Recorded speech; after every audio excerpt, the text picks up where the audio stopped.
విలువని నువ్వు నమ్మితే నువ్వు నమ్మకంగా ఉండాలి. ఎవరు చూస్తున్నారు, ఎవరు వింటున్నారు అది కాదు, నువ్వు నమ్మకంగా ఉండాలి.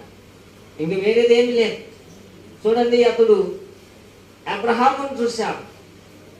దేవుడు ఎన్నో దేవుళ్ళ మధ్యన ఇతరుని నమ్మినాడు, ఎన్నో దేవుళ్ళ మధ్యన యేసుని నమ్మినాడు.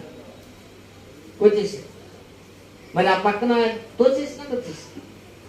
ఎక్కడ దాకా వచ్చేసినాడంటే అన్ని విడిచి వచ్చి రావటం, ఆఖరికి కన్న బిడ్డను కూడా వదులుకొని రావటం.